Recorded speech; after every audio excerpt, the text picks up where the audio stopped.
Massachusetts Senator Elizabeth Warren wants to get rid of the Electoral College. Warren made that comment last night during a town hall meeting in Mississippi. My view is that every vote matters. And the way we can make that happen is that we can have national voting, and that means get rid of the Electoral College and every vote. Well, supporters of the Electoral College use some of that same argument, saying it keeps candidates from focusing solely on major population centers where large clusters of voters live, like New York and California. Speaking of big changes, Democrats are also coming around to the idea of lowering the voting age to 16. Senior political correspondent Mike Emanuel tells us why.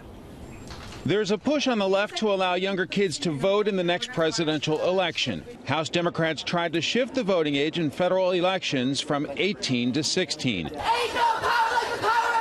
Their argument is young people are mobilizing and pushing older Americans to action on issues ranging from gun violence to climate change. They're at the forefront of social and legislative movements and have earned inclusion in our democracy. Beginning at the age of 16. Presley's amendment failed by 179 votes, but a majority of Democrats favored it. The amendment is not adopted. And so does the House Speaker, who says she's always favored lowering the voting age. It's really important to capture kids when they're in high school, when they're interested in all of this, when they're learning about government, to be able to vote. Senate Majority Leader Mitch McConnell fired back. There is no need to drive turnout. What is the problem? We had the biggest election turnout since 1966 last year. If the idea here is to make it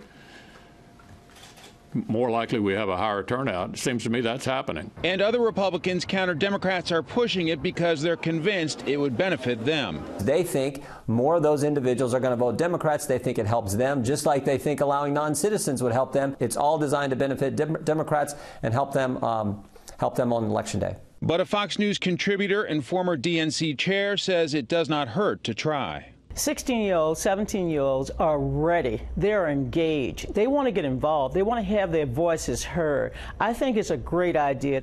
The voting age was lowered to 18 back in 1971, but it took a constitutional amendment. And part of the pitch was if you were old enough to fight in the Vietnam War, you're old enough to vote.